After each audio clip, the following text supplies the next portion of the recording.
और ब्रेक के बाद स्वागत है आप सभी का। रुक करेंगे इस वक्त की एक बड़ी खबर की और भवानीपुर से ममता बनर्जी पीछे चल रही है। भवानीपुर से शुवेंदु अधिकारी आगे हैं। नंदीग्राम की अगर बात करें तो नंदीग्राम से भी शुवेंदु अधिकारी आगे चल रही हैं। तो पश्चिम बंगाल की 293 सीटों पर लगातार शुरुआती रुझान ये सामने आ रहे हैं, जिसमें टीएमसी पीछे नजर आ रही है और बीजेपी आगे बढ़त बनाए हुए है। भवानीपुर सीट जो कि हॉट सीट मानी जाती है, वहां पर ममता बनर्जी पीछे चल रही हैं। ममता बनर्जी और टीएमसी का एक गढ़ माना जाता है, लेकिन उनके गढ़ में ही वो पीछे नजर आ रहे हैं। भवानीपुर में शुवेंदु अधिकारी और उसके अलावा अगर बात करें तो नंदीग्राम में भी शुवेंदु अधिकारी आगे नजर आ रहे हैं। तो कोलकाता पोर्ट की भी अगर बात करें तो वहां पर टीएमसी आगे नजर आ रही है। बीजेपी थोड़ी पीछे वहां पर निश्चित तौर पर नजर आ रही है, लेकिन पश्चिम बर्धमान जो इलाका है वहां पर बीजेपी अपनी बढ़त बनाए हुए है। तो पश्चिम बंगाल में इस बार थोड़ी सत्ता पलटती हुई नजर आ रही है। शुरुआती रुझानों पर अगर नजर डालें तो बीजेपी 127 सीटों पर आगे चल रही है और टीएमसी 93 सीटों पर आगे चल रही है। तो लगातार ये शुरुआती रुझान सामने आ रहे हैं। उसके अलावा केरलम में एलडीएफ की अगर बात करें तो 64 सीटों पर है वो और यूडीएफ 71 सीटों पर है। शुरुआती रुझान है फिलहाल। धीरे धीरे करके हम आपको बाकी तस्वीरें भी क्लियर बताते रहेंगे जैसे जैसे सीटों पर गिनती शुरू होगी और उसके बाद वहां की तस्वीर क्लियर होनी शुरू होगी। सिलीगुड़ी की अगर बात करें तो सिलीगुड़ी में भी वोटों की गिनती अभी तक शुरू नहीं हुई है। बैलेट पोस्टल की गिनती सिलीगुड़ी विधानसभा क्षेत्र में अभी तक शुरू नहीं हुई थी, वहां से अभी तक रुझान सामने नहीं आया है। लेकिन जिन जिन जगहों से रुझान सामने आ रहा है वहां पर मैक्सिमम सीटों पर बीजेपी आगे नजर आ रही है और टीएमसी पीछे नजर आ रही है। फिलहाल जो टीएमसी है वो 95 सीटों पर आगे नजर आ रही है और बीजेपी 125 सीटों पर। और कांग्रेस और अदर्स का खाता तो आखिरकार यहां पर खुल गया है। 2 सीटें उनके खाते में अभी नजर आ रही है। हालांकि थोड़ी देर पहले तक अगर आप तस्वीर देखते तो कांग्रेस और अन्य दलों के खाते में 0 चीज नजर आ रही थी, 0 सीटें वहां पर थी। लेकिन फिलहाल यह आंकड़ा थोड़ा खुल गया है, उनका खाता खुल चुका है। 2 उनके खाते में सीटें नजर आ रही हैं शुरुआती रुझान में। और टीएमसी यहां पर 100 सीटों पर नजर आ रही है और बीजेपी 120।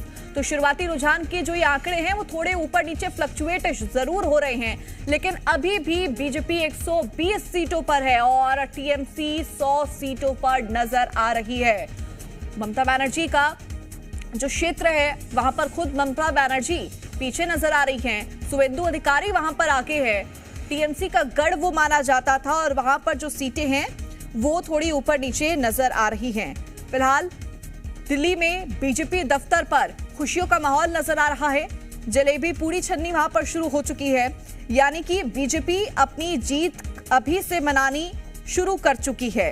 5 राज्यों के चुनावी नतीजे शुरुआती रुझान सामने आ चुके हैं। तमिलनाडु की अगर बात करें तो वहां पर 234 सीटों पर आज चुनावी नतीजे आएंगे। डीएमके वहां पर उनका पल्ला भारी नजर आ रहा है। शुरुआत में ही रुझान के अंदर 70 सीटों पर डीएमके आगे नजर आ रही है। पुडुचेरी की अगर बात करें तो वहां पर 30 विधानसभा सीटों पर और रिजल्ट आएगा, जिसमें बीजेपी वहां पर भी आगे नजर आ रही है।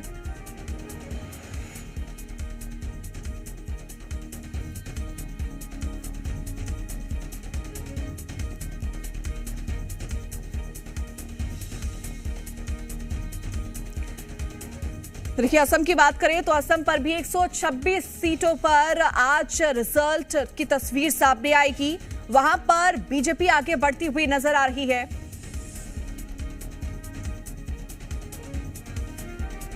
शुरुआती रुझान लगातार सामने आ रहे हैं।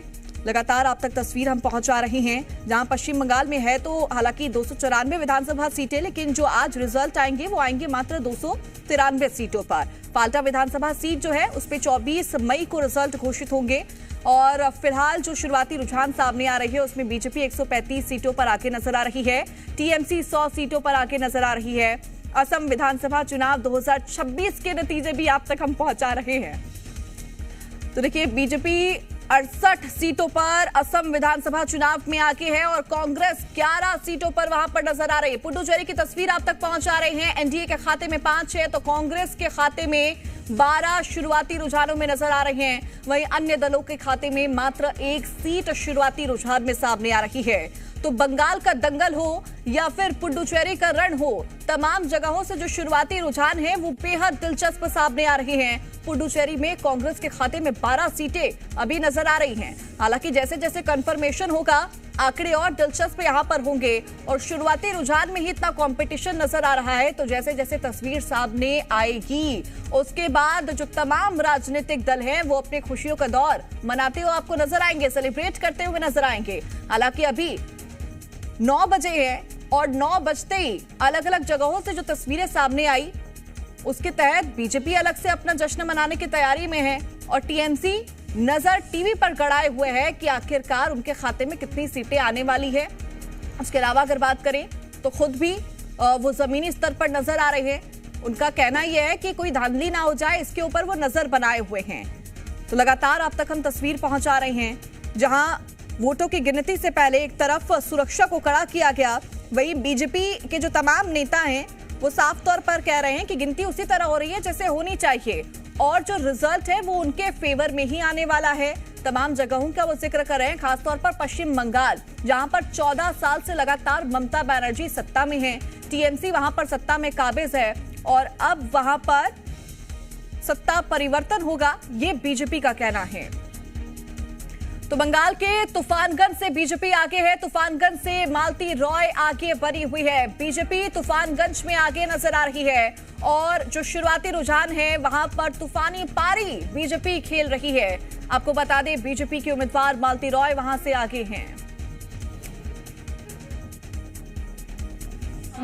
स्वतंत्रता के बाद ऐसे चुनाव कोई बंगाली देखा नहीं है, तो आज अंतिम घड़ी पे आ गए हैं। शांतिपूर्ण तरीके से चुनाव हो जाए, जो भी नतीजा है कम से कम भाई भाई का खून न पिए, यही हमारा एकमात्र इच्छा है। बंगाल को इस चुनावी संस्कृति से बाहर आना है। अगर बिहार उत्तर प्रदेश में जो पहले चुनाव होता था वो लोग उससे बाहर चले आए, तो हम लोग क्यों कर नहीं सकते? यही है ना। महाजंगल राज की बात आपने कही थी कि यहाँ पर महाजंगल राज जो हो गया सब छोड़ दीजिए। हाँ। वो तो समाप्त होके रहेगा। अच्छा, एक और अंतिम सवाल लूंगी क्योंकि आज 5 राज्यों के चुनाव के नतीजे आने हैं, किस तरीके से देख रहे हैं? अन्य राज्य भी आ रहे हैं, तमिलनाडु हो गया या फिर असम हो गया या फिर पुडुचेरी, सारा भारत मदीमय हो रहे हैं। भारत की राजनीति का परिभाषा प्रधानमंत्री जी बदल दिया है। Today's religion is democracy and today's politics is development. इसी मंत्र को लेकर हम लोग आगे बढ़ रहे हैं और जो बुजुर्ग है उससे शुरू करके जो आज की पीढ़ी है सभी बात के ऊपर विश्वास करते हैं और भारत की राजनीति इसी तरफ धावित हो रहा है। एकदम अंतिम सवाल लूंगी, आपके जितने कार्यकर्ता हैं जो काउंटिंग स्टेशन पे, क्योंकि आप बीजेपी के अध्यक्ष बंगाल के, उनको क्या मैसेज दे रहे हैं? सारे जो आपके कार्यकर्ता लगातार जूझ रहे हैं, लगातार बैठे हुए हैं रात से और अभी भी काम कर रहे हैं काउंटिंग स्टेशन पर। शांति से रहो, धैर्य रखो, हो जाएगा, कोई चिंता का विषय नहीं है। तो बंगाल बीजेपी अध्यक्ष को आप सुन रहे थे जिन्होंने साफ तौर पर कहा शांति और धैर्य के साथ आंकड़े उनके सामने आएंगे और जिस तरह से लगातार भ्रष्टाचार का आरोप लगा, 14 साल से टीएमसी वहां पर सत्ता में है, एंटी इनकम्बेंसी वहां पर देखी जा रही है और वजह यही है कि जो मतदाता है वो बड़ी संख्या में इस बार वोट करते हुए नजर आए। रिकॉर्ड तोड़ वोटिंग इस बार हुई है, 92% प्लस वोटिंग वहां पर हुई है। तो ऐसे में जो अभी तक शुरुआती रुझान सामने आ रही है उसमें सत्ता परिवर्तित होती हुई तो फिलहाल नजर आ रही है। आंकड़े बेहद दिलचस्प लगातार वहां से सामने आ रहे हैं। एक समय ऐसा भी था कि शुरुआती रुझान में दोनों ही पार्टियां टीएमसी और बीजेपी बिल्कुल टाई पर थी, टक्कर का मुकाबला 111 दोनों के खाते में नजर आ रहा था। फिलहाल कांग्रेस और अन्य राजनीतिक दलों के खाते में 2 सीटें नजर आ रही है। बीजेपी 148 पर और टीएमसी 100 सीटों पर नजर आ रही है। तो 193 में से 250 सीटों पर ये शुरुआती रुझान आ चुके हैं। तो मुर्शिदाबाद की अगर बात करें तो टीएमसी उम्मीदवार वहां पर पीछे है। टीएमसी नेता मोतिउर रहमान पीछे वहां पर है। सोनारपुर साउथ से बीजेपी उम्मीदवार आगे हैं। बीजेपी उम्मीदवार रूपा गांगुली वहां पर आगे हैं। खड़गपुर सदर की अगर बात करें तो दिलीप घोष वहां पर आगे बने हुए हैं। तो लगातार शुरुआती रुझानों के अंदर जो महत्वपूर्ण सीटें, हॉट सीटें जिनको लेकर चर्चा काफी ज्यादा इस बार के सियासी रण में नजर आ रही थी, वहां पर टीएमसी पीछे नजर आ रही है। शुरुआती रुझानों में मुर्शिदाबाद की 22 सीटों में टीएमसी और बीजेपी दो सीटों पर आगे चल रही है। तो बंगाल के दूसरे क्षेत्र की अगर बात करें तो एगरा से बीजेपी आगे है। एगरा से बीजेपी उम्मीदवार बढ़त बनाए हुए हैं। आसनसोल दक्षिण की अगर बात करें तो वहां पर बीजेपी की जो वाइस प्रेसिडेंट अग्निहोत्र पॉल हैं और खड़गपुर सदर से दिलीप घोष आगे बने हुए हैं। वहां पर उनका जो वोट परसेंटेज है वो आगे नजर आएगा शुरुआती रुझान में। वही टॉलीगंज से बात करें तो वहां पर टीएमसी से पूर्व खेल मंत्री अरूप बिस्वा आगे बने हुए हैं। शुरुआती रुझानों में मुर्शिदाबाद की 22 सीटों में टीएमसी और बीजेपी दो सीटों पर आगे नजर आ रही है। तो बंगाल में रुझानों में बीजेपी को बहुमत मिल रही है। आंकड़े साफ कह रहे हैं कि पश्चिम बंगाल में इस बार बीजेपी की सरकार होगी। शुरुआती रुझानों में बीजेपी को बढ़त यहां पर मिल रही है और साफ तौर पर अगर आप आंकड़े देखें तो 147 सीटें बीजेपी के खाते में यहां पर नजर आ रही हैं। टीएमसी 110 पर है और कांग्रेस और अन्य दलों की अगर आप बात करेंगे तो 2 सीटों पर वो लोग आगे बने हुए हैं। रुझानों में बीजेपी आगे नजर आ रही है, यानी कि 14 साल का जो टीएमसी का शासन अभी तक रहा, जिसमें ममता बनर्जी मुख्यमंत्री के पद पर तैनात रही और मुख्यमंत्री के पद पर वो काबिज रही, अब उसकी तस्वीर बदलेगी और बीजेपी वहां पर सत्ता में आएगी। रुझानों में ये अभी तक की तस्वीर नजर आ रही है। उसके अलावा अगर आप असम में देखें तो असम में खास कंपटीशन यहां पर देखने को नहीं मिल रहा है। बीजेपी वहां पर लगातार आगे बढ़त बनाए हुए है। बंगाल के दुर्गापुर पूर्व से टीएमसी आगे है। टीएमसी के प्रदीप मजूमदार आगे बने हुए हैं और वहां के जो रुझान है उसमें टीएमसी के उम्मीदवार आगे बढ़त बनाए हुए हैं। प्रदीप मजूमदार आगे हैं, टीएमसी के उम्मीदवार हैं ये, जो कि दुर्गापुर पूर्व से आगे अपनी बढ़त बनाए हुए हैं। तो अभी तक के रुझान की अगर बात करें तो बीजेपी अभी तक आगे नजर आ रही है। जो महुवत का आंकड़ा है वो भी बीजेपी के फेवर में नजर आ रहा है, यानी कि अभी तक की पिक्चर में बीजेपी के फेवर में ही रिजल्ट जाता हुआ नजर आ रहा है। बीजेपी उम्मीदवारों की भी प्रतिक्रियाएं लगातार सामने आ रही है। उनका साफ तौर पर कहना है कि जैसे जैसे रिजल्ट आएगा जो तस्वीर है वो उनके फेवर में आएगी और बीजेपी आगे निकलती जाएगी। मुर्शिदाबाद की 22 सीटों में टीएमसी और बीजेपी दो सीटों पर आगे फिलहाल नजर आ रही है। उसके अलावा काउंटिंग के दिन कोलकाता, पश्चिम बंगाल, पूरे पश्चिम बंगाल की अगर बात करें तो सिक्योरिटी वहां पर काफी ज्यादा टाइट है। अब जानकारी आप तक पुडुचेरी की भी पहुंचाते हैं, जहां पर काउंटिंग से जुड़ी हुई इस वक्त की एक सबसे बड़ी खबर है। रुझानों में बीजेपी को बहुमत प्राप्त, 22 सीटों पर बीजेपी की बढ़त, 6 सीटों पर कांग्रेस आगे बनी हुई है। तो पुडुचेरी में बीजेपी को बढ़त मिल रही है। रुझानों में तस्वीर है 22 सीटों पर बीजेपी की बढ़त नजर आ रही है और 6 सीटों पर कांग्रेस आगे बनी हुई है। अन्य दल की अगर बात करें तो 1 सीट अन्य दल के खाते में यहां पर नजर आ रही है। लगातार तमाम राज्यों से तस्वीरें सामने आ रही है। केरलम, तमिलनाडु, पुडुचेरी, असम और पश्चिम बंगाल, ये 5 वो राज्य जहां पर आज आ रहे हैं मतदान के रिजल्ट, वहां पर काउंटिंग का आगाज और बेहद खास ये दिन तमाम राजनीतिक दलों के लिए। भवानीपुर सीट पर फिलहाल ममता बनर्जी आगे बनी हुई है। नंदीग्राम से शुवेंदु अधिकारी बढ़त बनाए हुए हैं। पश्चिम बंगाल की हम यहां पर बात कर रहे हैं। राज्य में ममता बनर्जी पिछले 14-15 सालों से सत्ता में हैं। वहीं आर्जिकर रेप विक्टिम की मां जो है वो भी अपनी बढ़त बनाए हुए है। नजर उनकी सीट पर भी लोगों की बनी हुई थी। काउंटिंग के दौरान किसे बढ़त, कौन पीछे, किस पार्टी की कितनी सीटें, दिग्गजों में किसकी हार जीत, पल की जानकारी आप तक हम पहुंचा रही हैं। और ये तमाम तस्वीरें आप देख रहे हैं, ये बेहद दिलचस्प है। जहां लगातार अगर आप बाहर देखें काउंटिंग सेंटर्स के तो सुरक्षा का पहरा आपको सतर्क नजर आएगा, कड़ा पहरा नजर आएगा। जो तमाम राजनीतिक दल के कार्यकर्ता हैं वो भी वहां पर मुस्तैद हैं। उनका कहना है कि ताकि कोई गड़बड़ी ना हो, हम वहां पर मुस्तैद नजर आ रहे हैं। टीएमसी की जो नेता हैं ममता बनर्जी, उन्होंने भी अपने तमाम कार्यकर्ताओं को ये निर्देशित किया है कि अपनी नजर बनाए रखें। वही बीजेपी का साफ तौर पर कहना है कि टीएमसी में फिलहाल खलबलाहट देखी जा रही है और वजह यही है कि उनको हार की आशंका अभी से सता रही है, हार का डर अभी से उनको सता रहा है। एक बार फिर से आपके सामने आंकड़े हम रख देते हैं जो रुझानों के अंदर नजर आ रहे हैं। बीजेपी 146 सीटों पर पश्चिम बंगाल में नजर आ रही है, टीएमसी के खाते में 115 सीटें नजर आ रही हैं। कांग्रेस और अन्य दलों की अगर बात करें तो वहां पर 2 सीटें उनके खाते में हैं। नजर जरा केरलम की सीटों पर भी डाल लेते हैं। 140 सीटों पर रुझान वहां पर सामने आ चुके हैं। आंकड़ा जो है वो यूडीएफ के फेवर में जाता हुआ नजर आ रहा है। 77 सीट उनके खाते में है, 59 सीटें एलडीएफ के खाते में नजर आ रही हैं। बीजेपी मात्र 4 सीटों पर वहां पर सिमटती हुई नजर आ रही है। अब जरा नजर डालते हैं असम पर। असम जहां पर जो मुकाबला है बेहद कड़ा तो नहीं देखा जा रहा है। जिस तरह से पश्चिम बंगाल में अगर आप देखें तो टीएमसी और बीजेपी के बीच में बहुत ज्यादा आंकड़े फ्लक्चुएट रुझानों में हो रहे हैं, तो असम में आंकड़े थोड़े स्टेबल नजर आ रहे हैं। बीजेपी 71 पर आगे नजर आ रही है, तो अगर कांग्रेस की बात करें वो 16 सीटों पर वहां पर आगे नजर आ रही है। हालांकि कांग्रेस का दावा यह था कि असम में इस बार उनकी सरकार होगी, लेकिन जो रुझानों में तस्वीर सामने आ रही है कांग्रेस आसपास भी बहुमत के नजर नहीं आ रही है। बीजेपी के खाते में 71 सीटें हैं और अदर्स के खाते की अगर बात करें तो 2 सीटें वहां पर हैं। अब जरा नजर पुडुचेरी पर भी डालते हैं।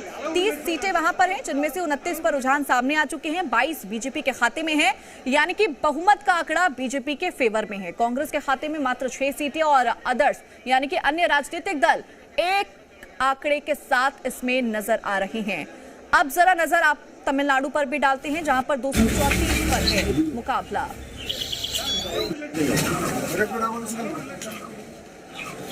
देखिए तमिलनाडु के आंकड़े अब तक पहुंचा रहे थे रुझानों के, जहां पर 234 सीटों के ऊपर यह कड़ा मुकाबला है। ये आंकड़ा यहां पर अगर आप देखें तो 150 सीटों पर रुझान सामने आ चुके हैं। डीएम के खाते में 68 सीटें यहां पर नजर आ रही हैं। वहीं एआईएडीएमके प्लस के खाते में 26 सीटें नजर आ रही हैं। टीवे की 56 सीटों पर, यानी कि यहां पर जो मुकाबला है वो आप देख रहे हैं टीवे की और डीएमके पार्टी के बीच में।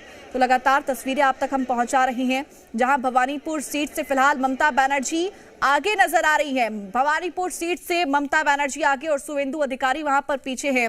हालांकि जो नंदीग्राम की सीट है वहां पर शुवेंदु अधिकारी आगे बने हुए हैं। कोलकाता के तृणमूल कांग्रेस ऑफिस में वहां पर सन्नाटा पसरा हुआ है। दोनों ही दफ्तरों में अभी फिलहाल सन्नाटा नजर आ रहा है, क्योंकि जिस तरह से रुझान सामने आ रहे हैं ये तमाम आंकड़े, तमाम तस्वीरें बीजेपी के पक्ष में जाती हुई नजर आ रही है। यानी कि इस बार जो खेला होबे है वो बीजेपी कर रही है और टीएमसी के साथ जो आंकड़े हैं वो थोड़े फ्लक्चुएटेड नजर आ रहे हैं।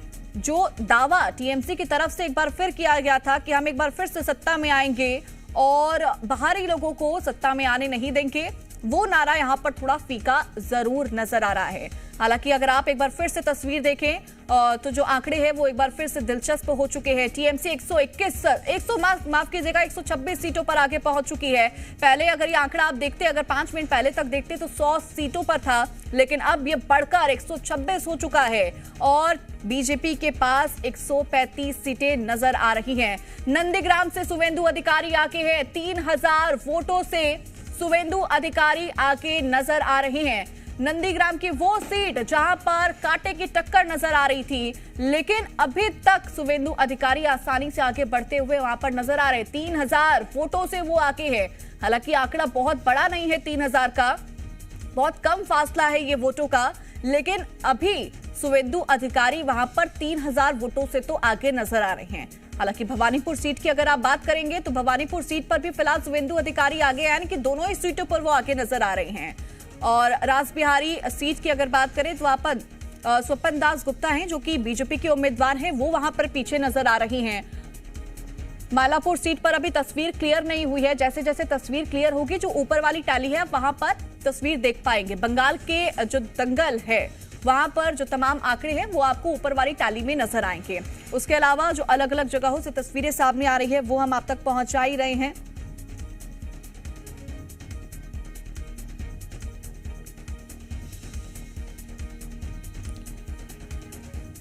तो देखिए उसके अलावा अगर बात करें तो झारग्राम की चारों सीटों पर बीजेपी आगे नजर आ रही है। टीएमसी मंत्री बिरबाहा हंस, देखिए असम में हम एक सकारात्मक नतीजे का इंतजार कर रहे हैं और अंतिम राउंड तक हम लोगों का जो फीडबैक हमको मिला है वो वोटों के द्वारा उसका जो उभरेगा उसके हम नज़र रखेंगे। हर राउंड पे हम नज़र रखेंगे। पूरे प्रदेश भर में हमने विभिन्न प्रकार के ऑब्जर्वर्स हमने भेजे हैं ताकि कहीं भी अगर किसी भी राउंड में किसी भी क्षेत्र में कोई भी अगर कमज़ोरी दिखती है प्रशासन की तरफ से तो तुरंत हमको वो इन्फॉर्मेशन वो जानकारी हमें मिलेगी। सर, अब तक के रुझानों में पूरे असम से क्या अपडेट आपके पास है?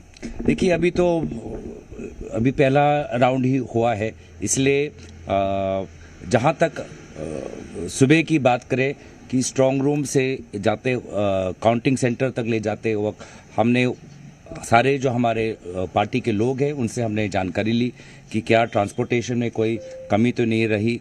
हमारे मॉनिटरिंग सेंटर्स हमने हर विधानसभा में, हर ज़िला में, हर प्रदेश में भी, हमारे प्रदेश के सेंट्रल में भी हमने मॉनिटरिंग सेंटर्स बनाए हैं।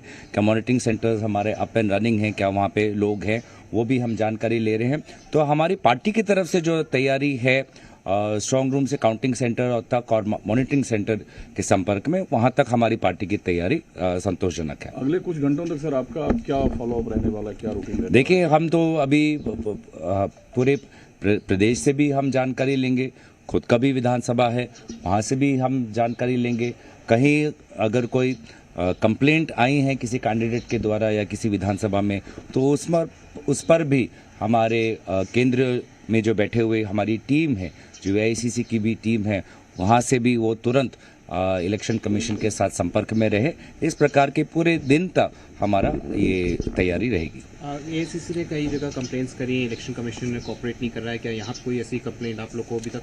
हाँ, हमने चुनाव के समय में भी हमने किया था। हमने जब चुनाव के हो जाने के बाद, मतदान होने के बाद हमारे जो टीम्स हमने बनाए थे कि जो हर ज़िलों में जाकर जो स्टोरेज रूम है वहाँ पर किस प्रकार से EVM बॉक्सेस रखे गए हैं, किस प्रकार से अनयूज्ड EVM मशीन्स रखे गए हैं। और जब हमने गए तो कई जगह हमको देखा कि अनयूज्ड EVMs को बिना ताला लगाए हुए एक कमरे में उसको बंद करके रखा हुआ था। तो उस पर भी हमारे लोगों ने वहीं जाकर ऑन द स्पॉट प्रशासन को दोबारा उनको कहा गया कि रूम को सील करें, लेकिन ऐसी नौबत आनी नहीं चाहिए। हमारे जो CLP लीडर है उन्होंने भी देखा है कि कहाँ अनयूज्ड EVMs हो या स्ट्रांग रूम में जिस प्रकार की CCTV की मॉनिटरिंग हो, उन्होंने भी इंडिविजुअल ऐसे कुछ केसेस उन्होंने निकाले हैं। तो कैंपेन से लेके वोटिंग तक, वोटिंग से लेके स्टोरेज रूम में रखे गए EVMs तक कहीं जगह प्रशासन के रूप में कहीं तो हमने ढील देखी है। But you are satisfied with what's happening today, the process of election commission? Well, today, right now, we are in terms of the counting. We are only at round 1.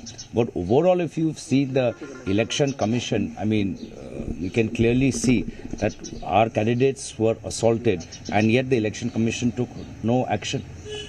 We spoke of various officers who were acting as almost as agents of the BJP government, and yet no action was taken against them.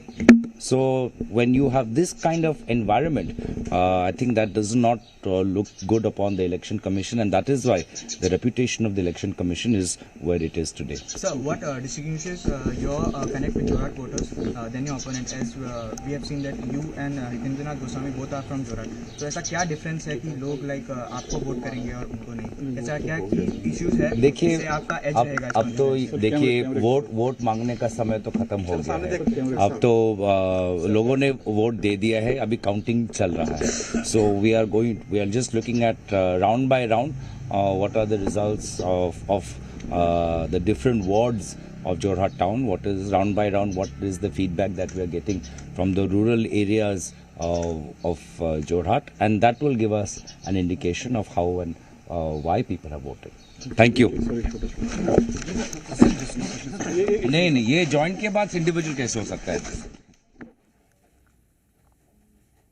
तो देखिए, आप सुन रहे थे गौरव गोगोई को, जो खुद असम की जोरहाट विधानसभा seat से शुरुआती रुझानों में आगे नजर आ रहे हैं।